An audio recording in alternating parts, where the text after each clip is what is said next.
How important was winning the Oscar for that for you as a vindication of what you'd chosen to do? I was quite new in the United States, so I didn't know how really important the Oscars are.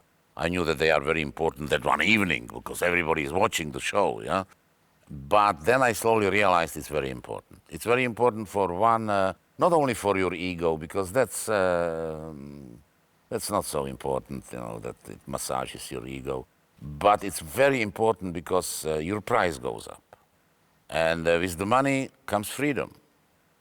In Hollywood, money gives you freedom. And from that point of view, it's very, very important.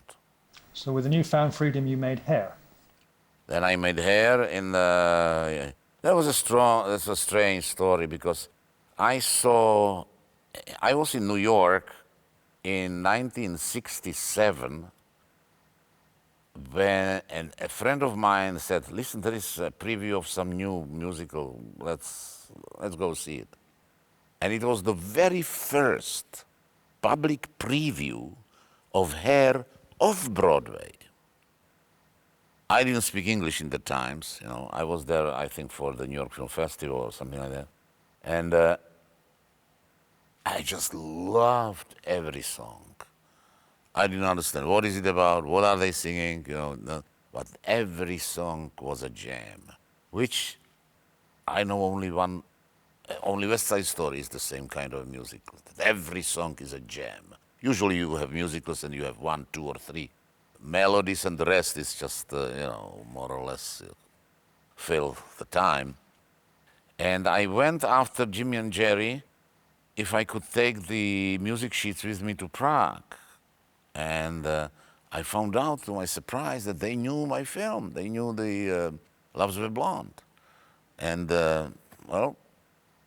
so great. And I told them, if you will want to make a movie out of this musical one day, I would love to do that. And they did. They wanted, but they were funny guys. When I was already 71, when I was already in the United States living, so I visited them. And in Los Angeles, because they were playing in Hair, in the stage production, on stage. And we sat down and I told them the way I would like to make the movie, how. And then they called somebody, and this big black guy, they called him Earl, came, sat down and started to play tarot cards. 5 minutes, 10 minutes, 15 minutes. After 15 minutes, he looked at Jimmy and Jerry like that and did. And that was it. Not yet in the stars, not yet in the stars. So that was it. But then, so I made Taking Off, and then I made Cuckoo's Nest. And then they came to me if I am still interested to do Hair. I said, of course I am. Of course I am. So it was 1976. So I wrote, I sat down, it was United Artists, and tried to work on the script with Michael Weller. And when we finished the script, I sent it to the United Artists, to the company. And I sent also, out of courtesy, of course, to Jimmy and Jerry.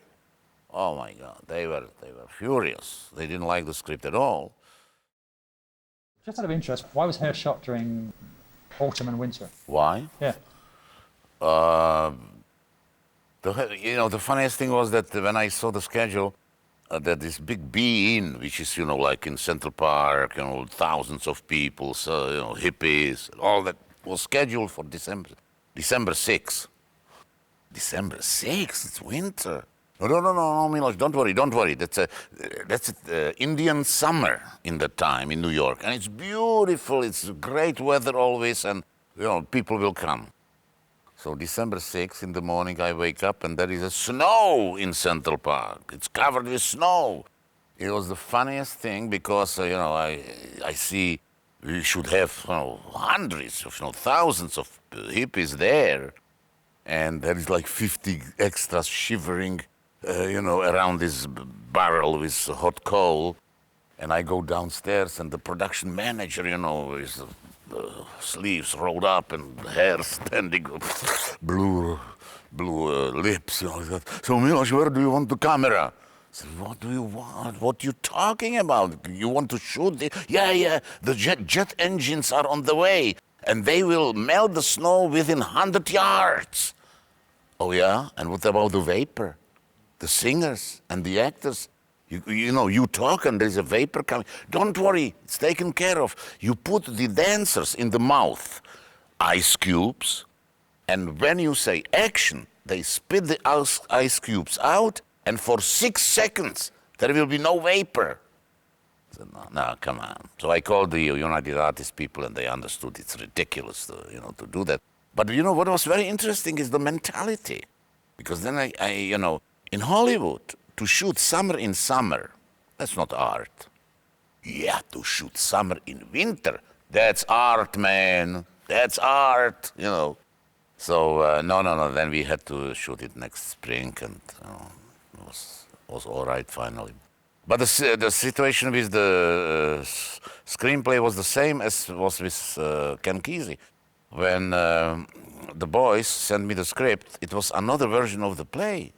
It was unfilmable, So again, I alienated the authors, the original authors. They refused to see the film. The same as Ken Kesey refused to see Cuckoo's Nest, the film.